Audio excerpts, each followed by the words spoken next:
All right, good evening, good morning, good afternoon, parents of Ankeny, whenever you're tuning into this. Thanks for checking out our winter parent meeting here for our 2021 winter seasons, boys and girls basketball, boys and girls bowling, boys swimming and wrestling. Obviously, we got a lot to touch base on tonight, and we will kind of go through this as quickly as you can. Our individual programs will have parent meetings, most likely in person. But instead of bringing everyone in all together from different programs, we felt it was best, like we did in the fall, to do a recording of this to watch at your leisure, to kind of touch base on the main things that we need to as an activities department. So obviously a lot of the goals for you guys that have kids gone through Ankeny High School already, or had somebody in the fall, the big things, just make sure you kind of know who we are, what we got going on, and some of the things that are going to be a lot different this winter with all the COVID-19 regulations we have. Things are going to be probably a little bit more workable compared to summer and fall, but with that said, we still got some pretty tight parameters we need to follow to ensure that we can not only start the season, but get through it, start to finish like we did in the summer and the fall. So we do have a new athletic trainer that we'll be introducing through this process as well. We're excited to have Grant Waller, and we'll kind of go over him, and I'll give him a chance to kind of go over his background as well. Kind of talk about some eligibility, as well as how to handle some conflicts that come up. We're going to talk finances. I know that's everybody's favorite, and how COVID-19 has impacted that as well. And then again, with our restrictions that are going to come up through this. And kind of, again, we'll kind of reemphasize about parents getting with coaches. They'll have individual program parent meetings as they're able to. We got everybody back from last year as far as helms of our program, which is very exciting. Sean Murray's back with cheerleading. She'll be kind of running the basketball, where Brittany Davis will be running the cheer for wrestling. Boys swimming, our head coach is Justin Crouch. Girls basketball, Drew McAnally. Dance, Dallas Otta's back in year 2, along with our new boys and girls bowling coach from last year, Elaine Ritzmeyer. Wrestling, coach Jack Wignall, and for boys basketball, Brant Carlson. Both Jack's coming off some state champion at 138, and a couple other state place winners. And boys basketball is coming off a state championship. And, a lot of great things happened last year. Swimming was a state runner-up, and we just had a lot of great things happen last winter, and we're excited to see what happens this winter as well with the success that we've had so far this past summer and obviously this fall. So my name is Andy Umphin, year 2 here as Activities Director at Ankeny High School. Most of you guys have, I've had the opportunity to meet a lot of you at this point. Mr. Tom Day, our events coordinator, helps run and manage a lot of things that we got going on here. As well at Southview at times, and Mrs. Sarah Murphy, our activities secretary. And joining us tonight on this meeting as well is Mr. Mike Baker, our activities director at Southview, and listed there as well as Mary Arnold. Obviously, we're all easily able to contact us here at school through our email and contact numbers here at school. Sarah and Mary are our first contact. Those are great first stop. If you got questions on activities, not sure who to contact, reach out to one of them, and they can get you in the right direction. They do a lot with our Booster Club parents, parent reps, and scheduling meetings, lining up facilities, those type of things. They help prepare programs. Obviously, with COVID restrictions, that's looked a lot different so far this fall, and will probably look quite a bit different this winter as well. We'll be utilizing Varsity Bound a lot more for our varsity levels with QR codes, but obviously there'll be some other things this winter that we will do to ensure that rosters all are available for all levels. They will help with end of season awards, and they will also help with those type of things like absences for practices and so on. Tom Day, our event manager, he's going to be your go-to person to contact if you have questions regarding transportation with any activities we have going on. Also, if you're needing a table for any type of events that we have going on in conjunction with any of our activities, he will definitely be your contact for that as well. And also, if you're wanting to volunteer work, running scoreboards, announcing, taking tickets, helping with concessions, he's a great person to contact on that as well. We're always looking for great people to help and be involved within our programs as well. And Tom will also be your person, along with all of us here in this office, with questions on physicals and completing that annual concussion acknowledgments. This is year 2 now that we are requiring all physicals to be uploaded electronically on our school. These will not be submitted in the activities office. If you are having issues uploading these, feel free to contact us, but these are required to be scanned and uploaded to that Our School program. This helps ensure that we are HIPAA compliant with sharing medical information with our coaches and how they can access that. They will access all of this through the Our School app. So again, why we have to have everything uploaded onto Our School. Year 2 should be a lot easier, as you should be able to just log in and upload the new physical and just update the information. Every year there was a concussion form that you would sign and return with your physical. That is now simply an acknowledgement form on the Our School electronic format. That is a simple box check acknowledging that you have read and understood that, and that's an acknowledgement that you would have to check and do that annually as well. Both of these are required before you can start any practices.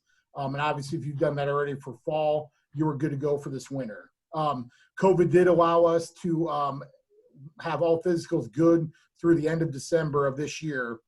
So that does buy you a little bit of time, but I would just have everyone plan on getting that taken care of now so that we don't have that issue mid-season. Because if you do have an expired physical, you are not going to be able to practice. So we want to make sure that they don't have any of those lapses in this information.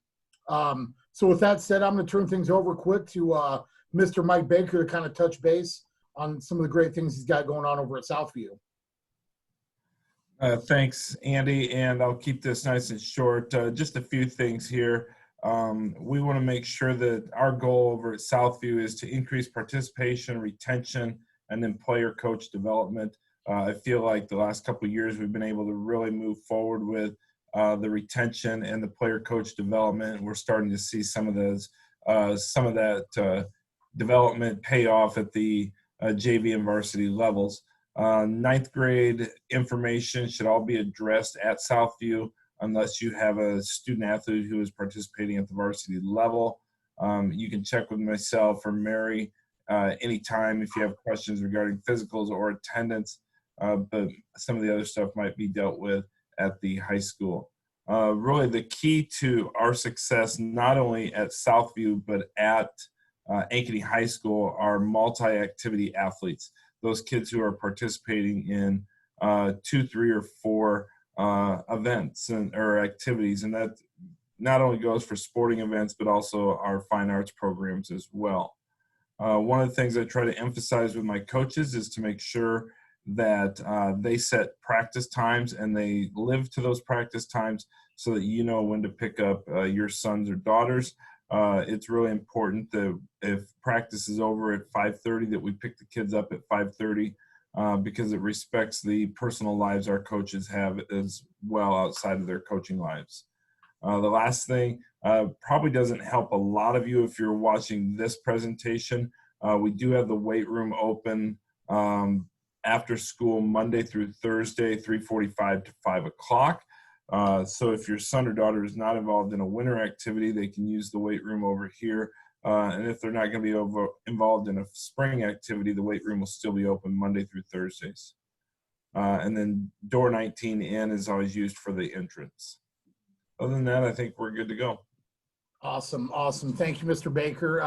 Obviously, Mr. Baker and I work very closely in trying to have some great transition plans and continuity within our 8, 9, and 10, 12 activities. And that's just a testament to what he's been able to do down there and building some great developmental levels with our 8th and 9th grade programs down there. And that kind of goes along with our philosophy here with the Trust Family Believe Hawks, really trying to build that pride in the South Side and doing all the great things. If you've been following us, really, we've won COVID. It started with a state basketball title right before COVID hit, state runner-up in baseball, in baseball.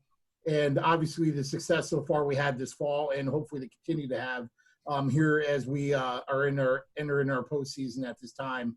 And that's just a testament to the support of the community, the buy-in from our kids, and all the great coaches we have. And I think the big thing is just that, trust in our philosophy here, and really it's threefold with our kids, with you, the parents, and with our coaches and this activities department, all working together for a common goal, which is trying to make to be as successful as possible, not only on the field of play, but also in the classroom. And I think all of our coaches do a great job ensuring that that's taking place. And obviously that doesn't happen without the support from you, the parents, and the buy-in from their student athletes. So again, I appreciate that. And it's great to work at a place that we have such great buy-in and just great commitment within our community. All right, so one thing that's not real enjoyable to talk about would be eligibility.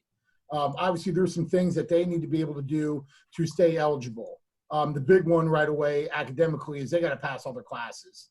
If any of them have an F at the end of a grading period, which would be the end of the semester, it is an automatic 30-day out of activities. And that is a state policy. There is no flexibility on that. And so with winter sports, I always like to reemphasize the grading period is right in the middle of the season at the end of this semester. So really make sure that they have all their grades in order, because they are students first, athletes second. And so we need to make sure that they're taking care of their schoolwork. And I know that this year has been exceptionally challenging with the hybrid model that we've been functioning in. And so I do understand and sympathize with that. But with that said, this is a state policy that we are required to follow. Hopefully, with our return, hopefully coming in November, 100% in person, that we can help, if there is any issues, that we can help get those corrected for the end of the semester. If they do have an incomplete at the end of a grading period, it is treated as an F until that grade is submitted for that, and that's typically a 2-week window. And this stuff can be found on our website. I will share this PowerPoint on our website along with this recording, so you can click on the links and see those dates, so you guys know when they start. And it is based on the start of the season, so obviously we would have to adjust the return dates if it happened that semester in the middle of the winter season. The second piece is our good conduct policy. We want to make sure, again, that we're teaching life lessons, and we need to make sure that we're holding kids accountable to being in good conduct here in the community, at school, and so forth. So our first offense is 1/3 of playing dates.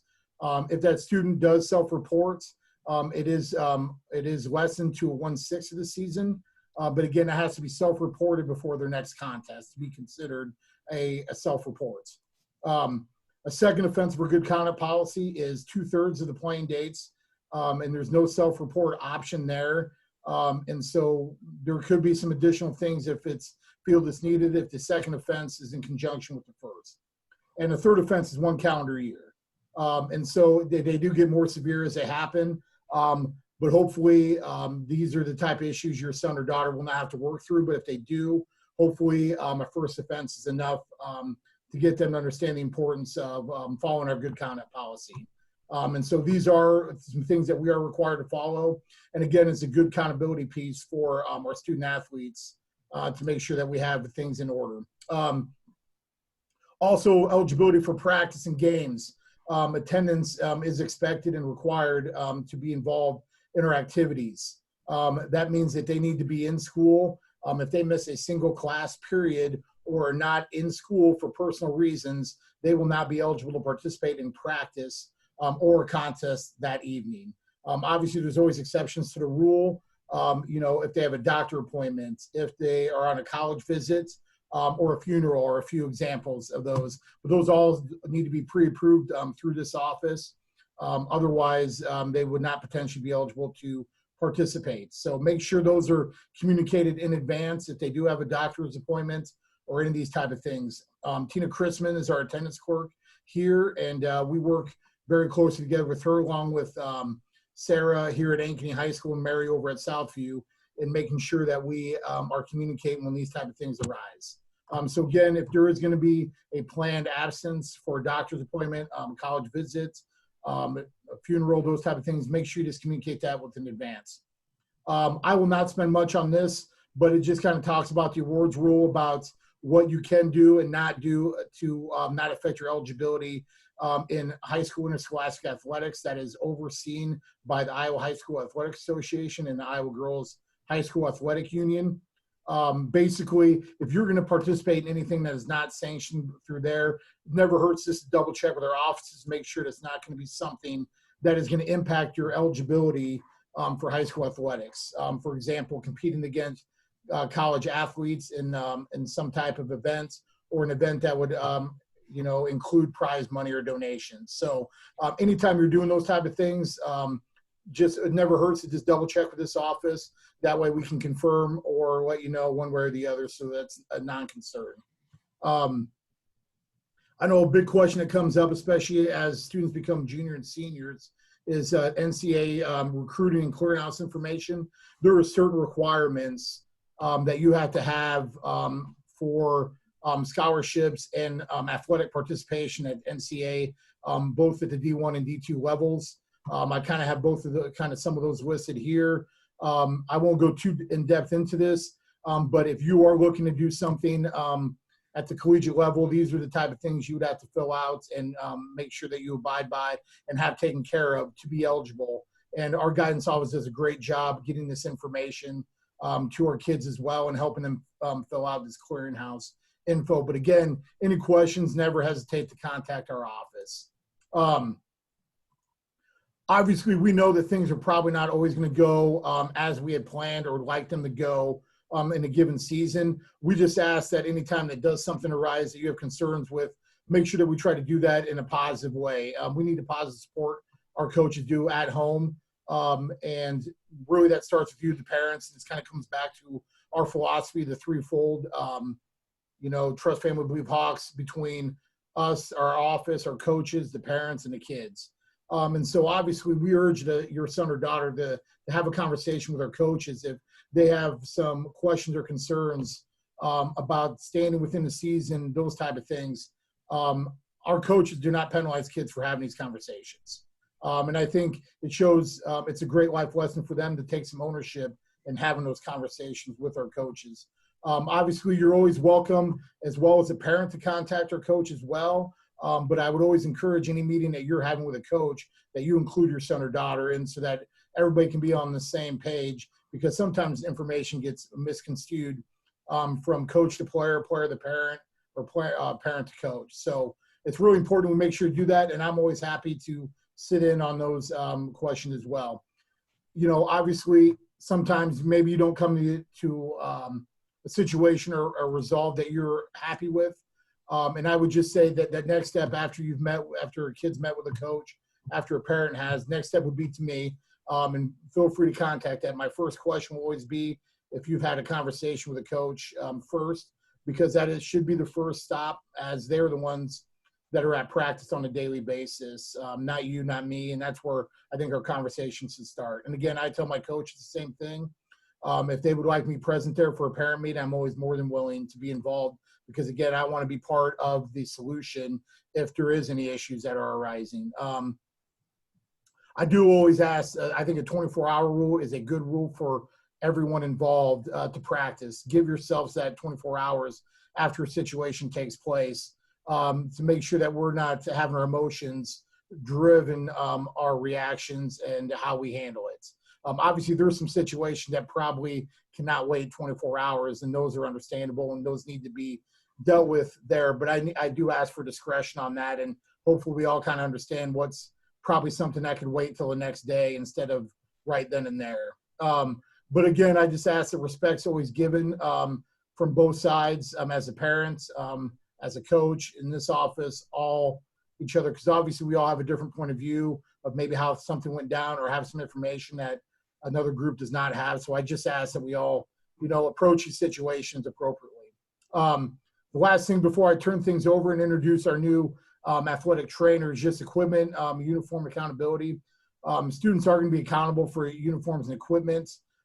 If there is something that is lost or not returned at the end of the season, that is something that we will have to assess a replacement cost to that person for any lost equipment or uniforms. So we just ask that we make sure that we get everything turned in at the end of each season. Our coaches do an inventory of that. So With that said, I'm going to turn things over to our new athletic trainer, Mr. Grant Waller, to introduce himself and just kind of a little bit about himself and his new role here at Ankeny. I hope everyone's doing well, staying safe. As Andy just said, I'm the new athletic trainer at Ankeny. I'm at Ankeny High School in Southview as well, certified athletic trainer. I got my degree from Simpson College in athletic training as well as biology. And then here's my contact information. One thing I want to let you all know is that my phone is always on. If you need something, doesn't matter if you think it's urgent, let me know, and I will try to do the best that I can to help your child out.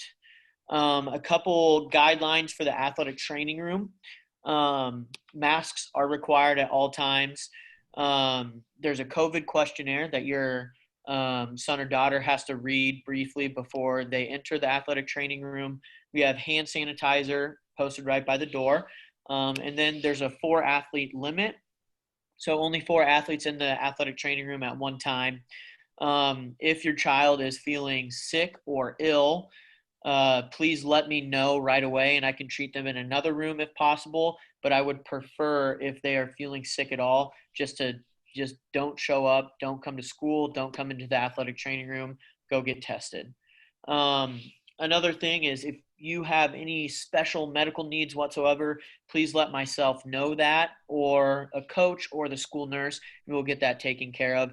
Primarily, this is EpiPens, this is inhalers, things of that nature. I like to have those on the athlete at all times. Just, you never know when an emergency will happen. Another thing is, I guess we'll get into this later, concussions, but briefly, my protocol is, if you have a concussion, you have to contact your family or your primary care doctor, so they know what exactly is going on, and then they have to be cleared by them to return to play.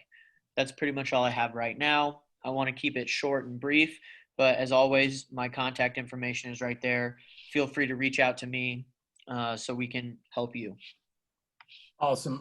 Thank you, Grant. We're excited to have Grant here. He came from Simpson College, was athletic trainer there before coming here, and we're excited to have him. He took over this early this fall, and he's done a great job building a rapport with our kids and coaches already. So obviously, you know that we do have some COVID issues that are still going to be present here for the winter seasons. But again, I think if everybody is cooperative as they were this fall, I do not foresee us having issues, and hopefully it'll help ensure that our kids can have the full season that we want them to have.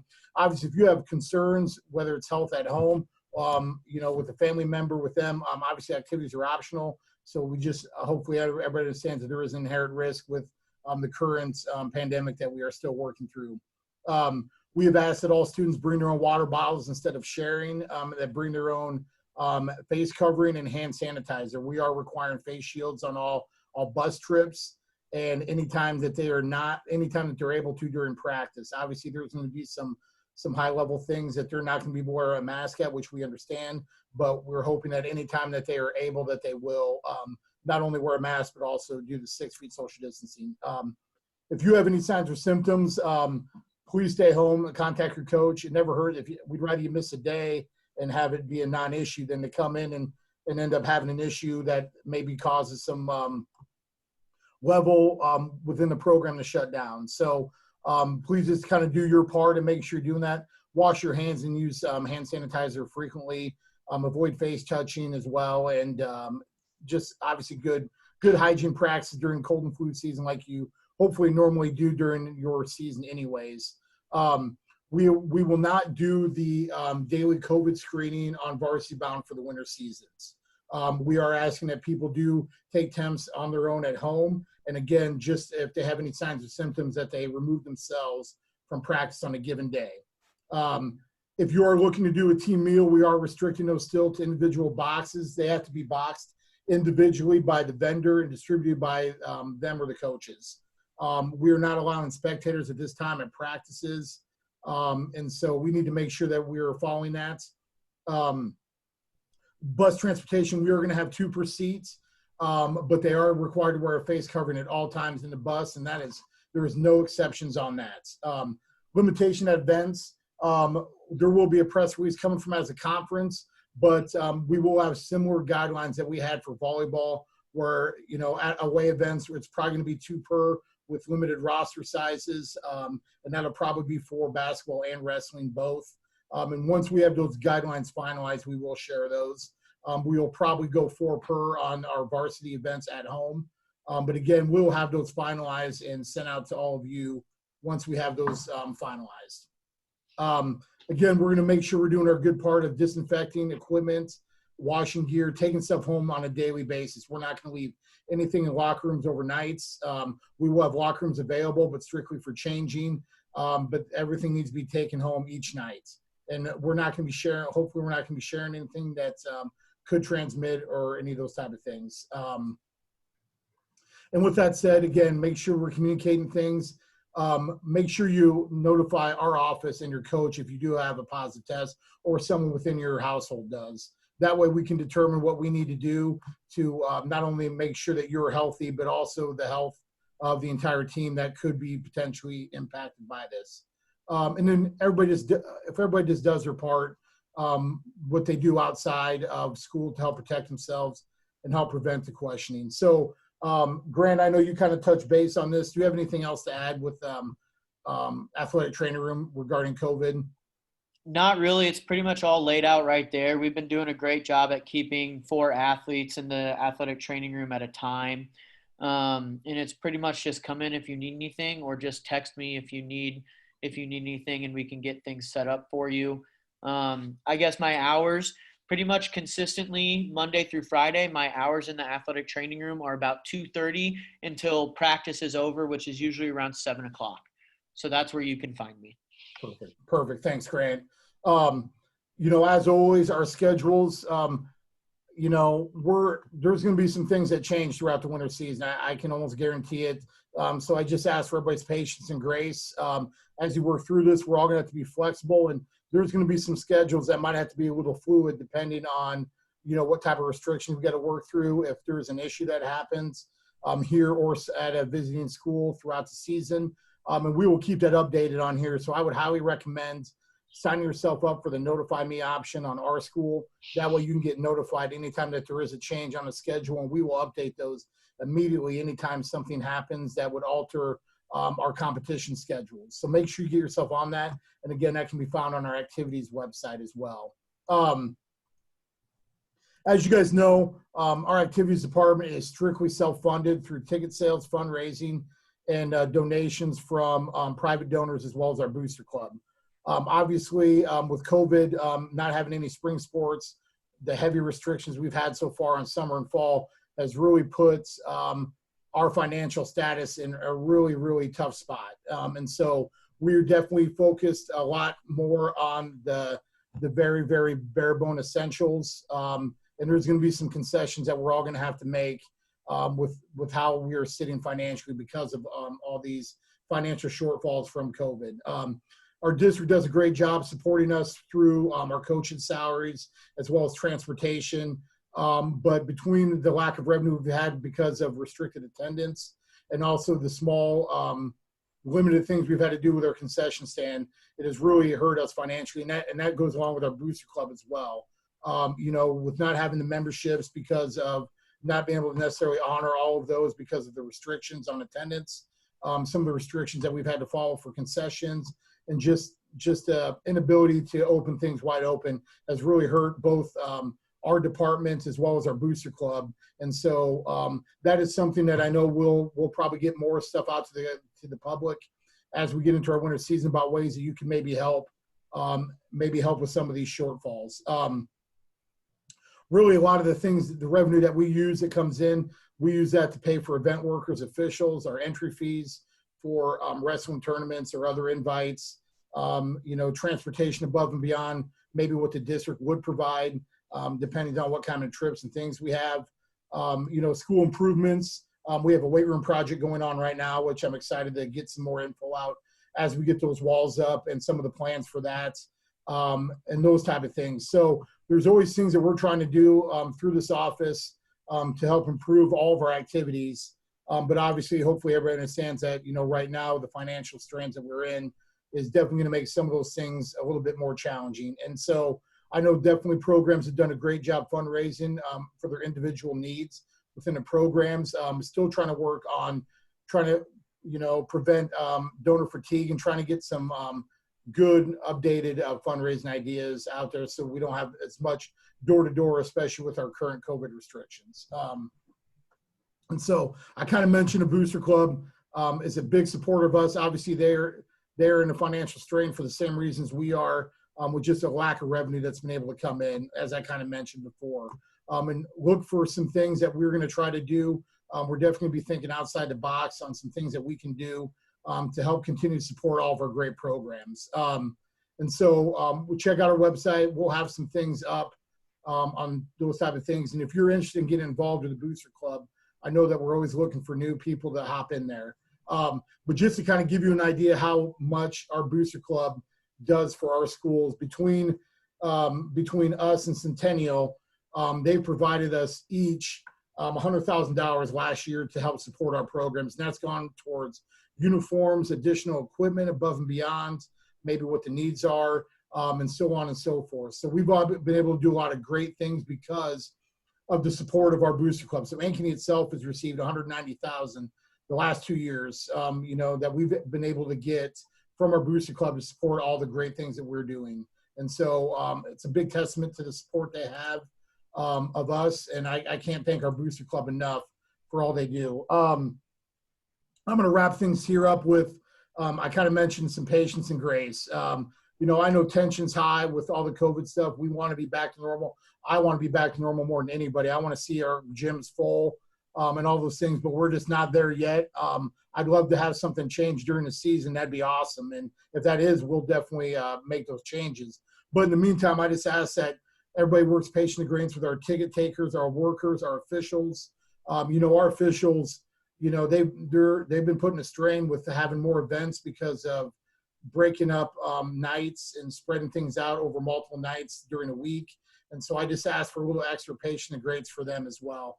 They do a great job supporting our kids, and obviously you're not going to agree with the decisions or calls they make every day, but I just ask for some extra patience, everybody involved here going forward. So with that said, I just want to thank all of you guys for tuning in and all the great support you've had for our Hawk and Hawkettes. And I'm really excited for another great winter season to kind of continue on to how we've persevered through all this COVID stuff, going all the way back to the start of it with basketball. All the great things our spring stuff did, the best they could do from home, and really how we were able to pick things back up this summer and fall and really achieve at a high levels. And that's a testament to the support all of you've had, and I cannot thank all of you enough for all that you've done to help support that. So thank you. And again, any questions, do not hesitate to contact either of our offices. Thanks again. Go Hawks.